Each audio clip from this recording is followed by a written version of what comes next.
wabarakatuh. Rabbi shrah li sadri wa yassir li amri wahlul 'uqdatam min lisani yafqahu qawli wa sholli wa sallim barik ala sayyidina Maulana Muhammadin wa ala alihi wa sahbihi ajmain amma ba'du. Dari satu asalnya satu. Enggak pernah kan ragu kan? Semua gambar seruat apapun dimulai dari satu titik, ragu enggak? Enggak kan? Nah, imannya umatnya Nabi karena dipandu oleh Quran itu seyakin itu, sehakul yakin itu. Nah, itu terus Jubair bin Mut'im jadi iman. Am khuliqu min ghairi syai'in am humul khaliq. Terus kata Allah lagi, kalau kamu tidak percaya saya yang bikin langit bumi ya gampang dong, kamu saja yang ngomong kalau kamu yang bikin. Paling orang sepakat kamu stres. Terus hanya ayat gitu, am khalaqus samawati wal ard. Kalau kamu tidak yakin Allah yang bikin ya silakan Anda klaim saja kalau kamu yang bikin langit bumi. Bala yuqinun. Kamu juga enggak mau kan dibilang stres. Nah ini terus saya teruskan ya. Makanya mukjizat terbesarnya Nabi adalah Al-Quran. Karena Al-Quran itu cerita tentang hukum-hukum akal, cerita tentang logika-logika peradaban. Misalnya logika peradaban, contoh paling gampang. Di Quran itu ada sekian ayat yang Allah cerita peradaban. Misalnya wa ahsinu innallaha yuhibbul muhsinin. Itu dikutip terus kemudian disimpulkan dalam peradaban. Kata Sayyidina Ali karramallahu wajhah ngendikannya gampang. Ahsin man syi'ta takun amirah. Kamu berbuat baik saja sama seseorang, maka otomatis kamu akan jadi pemimpinnya. Ada orang enggak tamat SD, enggak tamat papa, gobloknya minta ampun. Tapi karena gaji seorang pakar, kamu tak gaji 1 bulan 1 miliar, perusahaan saya jadikan besar. Itu dikongkan ngalor ngidul ya nurut.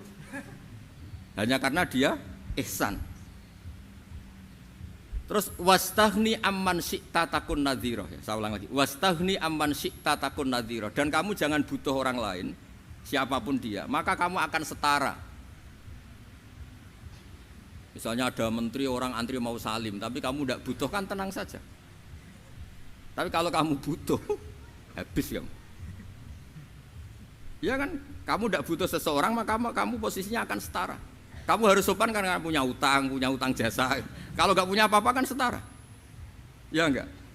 Misalnya kamu jajar rektor atau jajar menteri, jajar apa saja. Kalau kamu tidak punya utang kan, kamu jajar menteri tidak punya utang. Sama jajar satpam tapi punya utang, takut mana?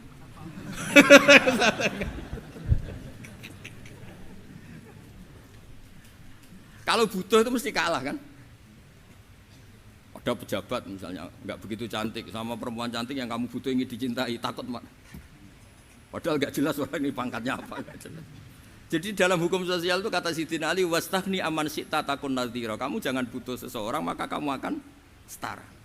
Terus yang terakhir wahtas ila man syi'ta takun asirah. Asirah pakai sin. Dan silahkan butuh seseorang maka kamu akan jadi budak dia. Ya coba misalnya Anda seorang profesor, seorang alim, seorang kiai top. Misalnya mencintai janda di ujung kampung sana, jalan kaki 2 kilo. Padahal itu gak tamat SD, tapi gara-gara seneng kacau kan, logika kepangkatan hilang semua kan. Jadi itu hukum peradaban. Itu mewakili isi-isi sosial yang diterangkan Quran. Ya, dari paketnya 3 tadi ya. Ahsin man syi'ta takun amirah. Kamu berbuat baik sama seseorang maka kamu bisa memimpin. Wastaghni amman syi'ta takun nadhira. Kamu jangan butuh seseorang maka kamu akan setara. Mbok kamu ketemu orang terkaya di dunia. Ya ketemu orang terkaya di dunia, kamu jejer, kamu tidak butuh dia. Tenang kan bisa setara kan? Tapi kalau butuh harus sopan, ngajukan proposal, harus berakhlak karimah. Makanya sekarang Anda kok berakhlak kenapa? Ternyata mau nyalek. Biasanya ndak berakhlak kok berakhlak. Ada apa ini? Makanya guyonan di Rembang itu Beb Husain itu. Kalau ada orang mendadak sopan sama temannya, temannya curiga, kok tumben sopan, mau utang ya?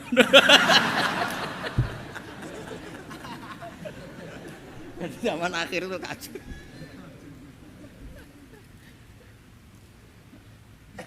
Ya di semua daerah gitu ya sama Pak Rektor ya.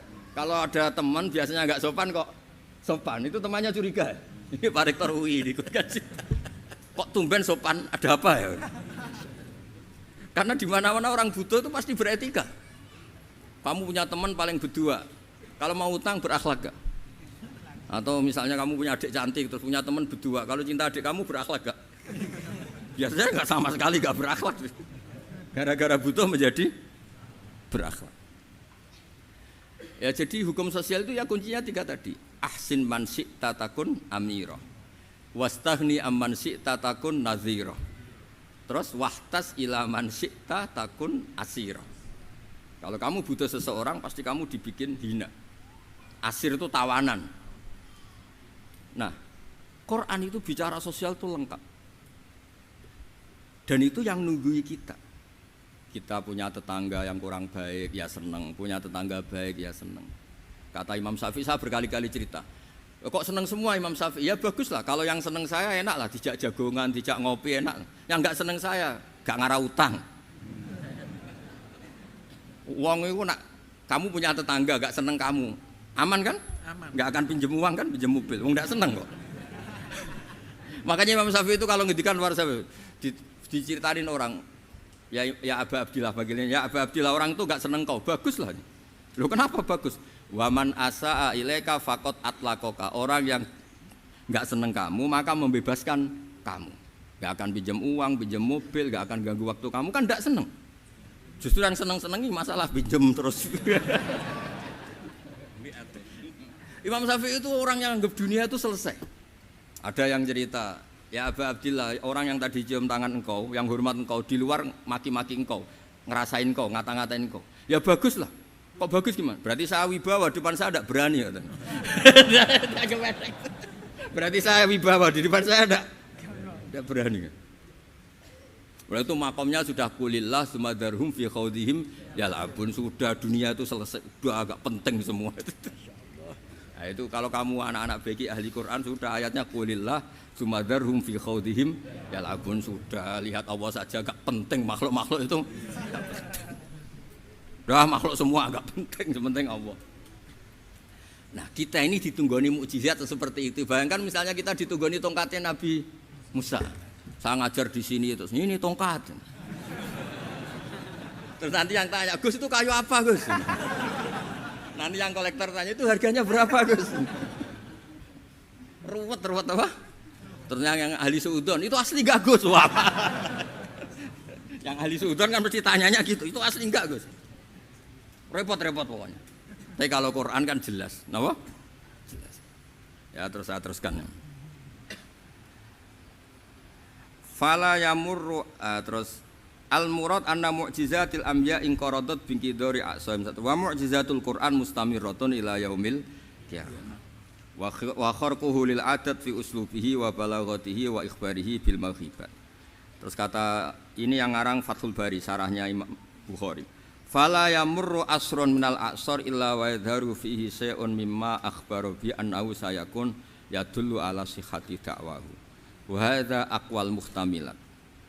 Wa takmiluhu fil ladzi ba'da. Wa qilani ya. Anal al makna anal mukjizat al madiyah kanat khissiyatan tusyahadu bil absar kana qati sholeh wa asa Musa.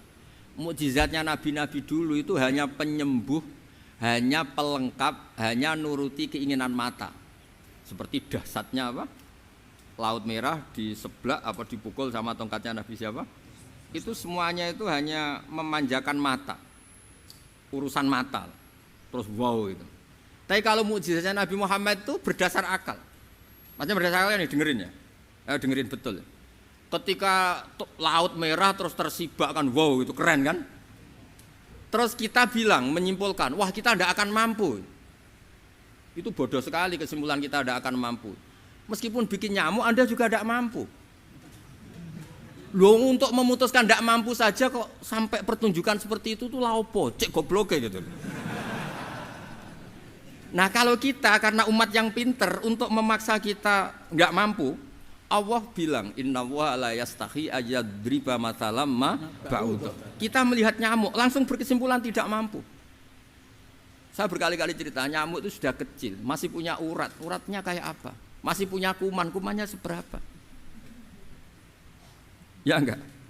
Nyamuk itu kecil, punya organ tubuh, organ tubuhnya punya urat.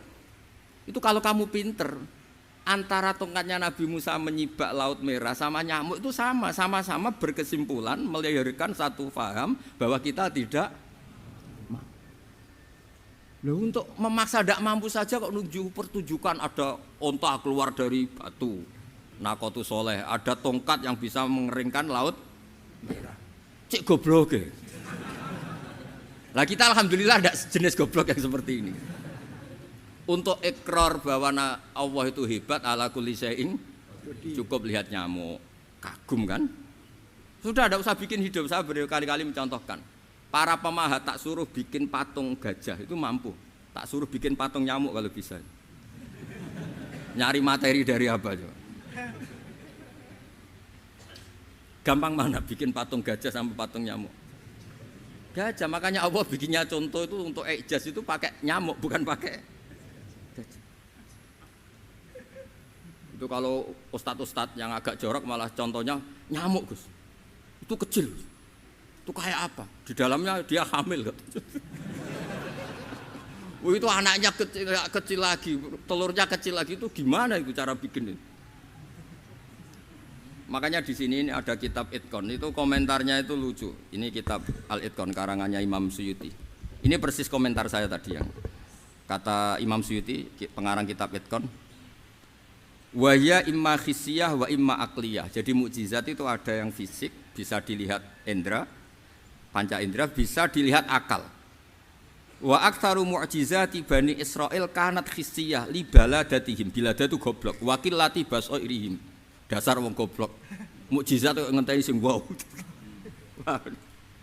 Maksudnya dasar untuk ngakui Allah hebat saja kok nunggu hal-hal yang seperti itu gitu. Paham gitu?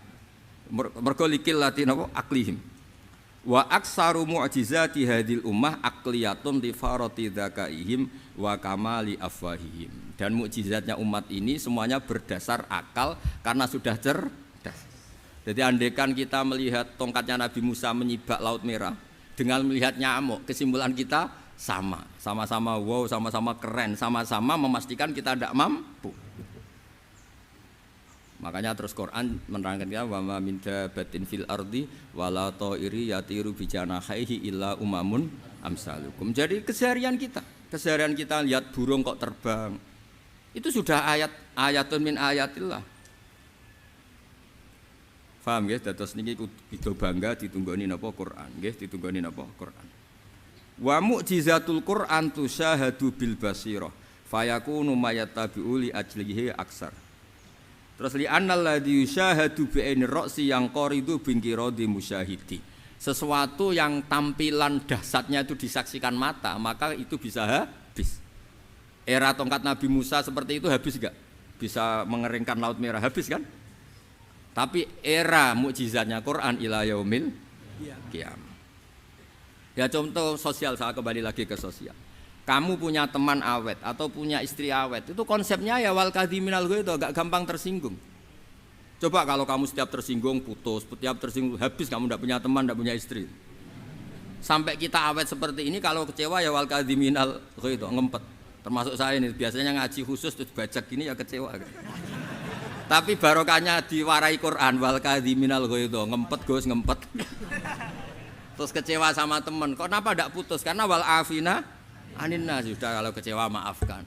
Coba kalau kita kecewa presiden demo, kecewa menteri demo, kecewa orang tua minggat, ya kalau dicari, kalau tidak kan malu. Saya itu punya teman tak tanya, kecewa Gus sama bapak itu, kenapa tidak minggat? Malu. Kenapa malu? Takut gak dicari. Itu orang tuh paling malu itu kalau keluar dari rumah nggak di. Saya punya teman lagi, saya ini takut mati Gus. Kenapa? Takut istri saya tidak nangis Gus. Itu kematian terburuk itu kalau sudah mati tahu istrinya ada nangis, itu malu betul itu. Makanya jangan mati, pokoknya pastikan orang sekeliling Anda nangis itu baru berani mati, kalau enggak jangan. Ya, jadi mukjizatnya Nabi itu luar biasa. Walladzi yusyahadu bi'ainil aqli bakin yusyahiduhu kullu man jaa ba'dal awali mustamirran. Sesuatu ilmiah, sesuatu agama atau apa saja yang logis itu akan abadi ila yaumil. Kayak tadi Ketika kita kecil diajari apa? Wujud, kidam, baqo, mukhalafatul hawadisi, qiyamuhu, binafsihi, wahdaniyat, kudrat, iradah. Itu ila yaumil qiyamah. Karena kita pasti punya logika tadi. Masa alam raya yang maujud didahului ketiadaan. Kemudian ketiadaan ini kita rumuskan, ketiadaan inilah yang bikin alam raya. Di mana-mana nihilisme, ketiadaan ya layu asfiru say'an, namanya tiada ya tidak punya akibat apapun. Yang punya akibat apapun ya sesuatu yang wujud. Lalu itu kan ila yaumil qiyamah, sampai kapanpun teori itu akan nunggui kita ila yaumil qiyamah. Tapi kalau tongkat Nabi Musa ketika kita tidak melihat kan punya alasan tidak ngandel, Musa tidak tahu. Tapi kalau kamu seperti ini, orang paling mulhid sekalipun, paling ateis sekalipun, terus ditanya, bisa enggak Anda mulai angka di luar angka 1? Tidak bisa kan? Makanya benar Imam Amudi tadi, ketika diminta Allah, istadilla ala wahdaniyati bi hadrati malaikati, tolong ajarkan kenapa manusia begitu yakin kalau saya ini satu, padahal mereka tidak melihat saya. Terus beliau ngendikan apa? Nisbatus naini wassalasa ilal wahid nisbatul far'i ilal asli. Angka 2, 3 sampai enggak terbatas, semuanya dibanding angka 1 itu nisbatul far'i ilal asli. Semuanya itu cabang dari angka 1. Itu mbok siapapun enggak usah ditunggoni nabi, enggak usah ditunggoni wali. Logikanya akan seperti itu. Itu yang dimaksud apa? Walladzi yusyahadu bainil aqli bakin yusyahidu kul man ja'a badal awal mustamir. Ya ini masih ada waktu seperempat, ini ijazah. Kalau ijazah enggak boleh tanya, ijazah ini. Dan itu yang fotokopi lebih besar itu ijazah.